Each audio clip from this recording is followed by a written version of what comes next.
guys, Shelby Smith with Jiminy Crickets. Today I'm giving you 3 tips if you're a new or beginning cricket farmer. So these are 3 things that I really wish someone would have told me when I first started out or when I was looking at getting into cricket farming in the beginning. It would have saved me time, money, effort, blood, sweat, and tears in some respects if I had just done these 3 things in a more thorough and complete sort of way. I don't even remember what the first thing was. So the first thing is know which markets are available and know which market you want to go after. So the 2 main markets are the live market and the food market. There are probably other markets that I don't know about, but those are the 2 main ones. So when you're looking at market selection, you sort of need to figure out what is your timeline going to be. Is it something that you need to be cash flowing right away? So you need to be making sales quite quickly, selling out quite quickly. If that's the case, the live market might be the way that you want to go. In my experience, the food market is a little bit more of a slow burn. So first things first, you definitely need to figure out which market you want to be in, and then figure out what size of market that you can actually service within your area. So again, let's say that you're going into the live market. Awesome.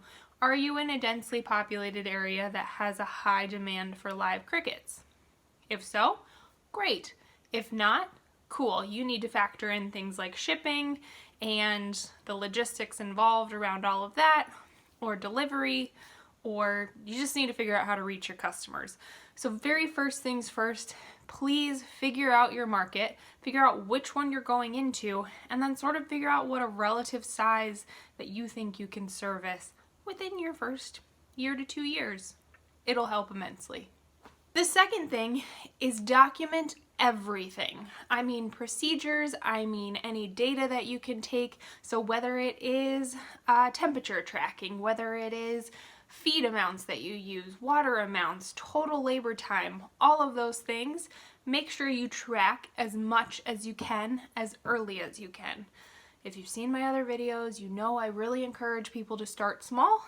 The reason that I encourage this is because it's a lot easier to track and document and get really quality data if you're not completely freaking out and frazzled because you went too big too fast. So please document as much as you can. Like I said, procedures, temperature data, humidity, life cycle, time, all of the things.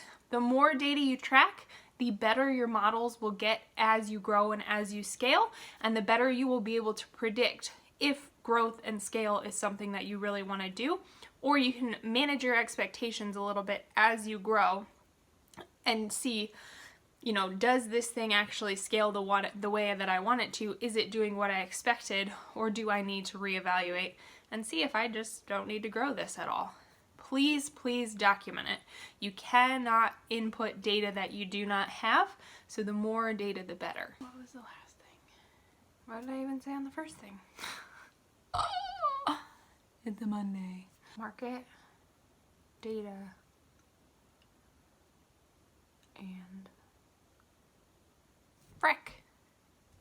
I have to think about it. And the third and final thing, as you are starting out your journey towards cricket farming, or maybe you are in your first 6 months to a year of cricket farming, whatever you plan out for your revenues and your expenses, let's just assume that you have a business plan, which probably a good thing, not completely necessary, but even if you've done some sort of projections with revenues and expenses to try and evaluate if you should even be in this game, the thing that I would totally recommend is double your expenses and cut in half your expected revenues, because the reality is you have no idea what you're doing unless you are already well established in a certain market. Like, the realistic possibility that you are going to sell as much as you think, like I promise, you're dreaming a little bit.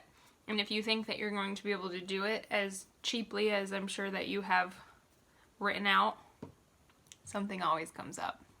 So do yourself a favor and double your expenses and cut in half your revenues worst case scenario, you hit your revenue numbers and you're not very far off on your expense numbers, your original expense numbers, and then you just end up doing better than you thought. It's kind of one of those under promise, over deliver. But if I were you, I would plan for having a way more expensive startup process than you think, and doing way worse in your sales than you think is possible. Just trust me on that. So I hope this was helpful. Truly, it's one of those things that if I could go back in time, I would have focused more on those three things before I got started, and particularly in the first 6 months to a year of my business, I would have done things slightly differently. If you have any questions or comments, please drop them in the comment section below. Give this video a thumbs up, hit that subscribe button if you have not already, and I will catch you next time. Thanks, guys.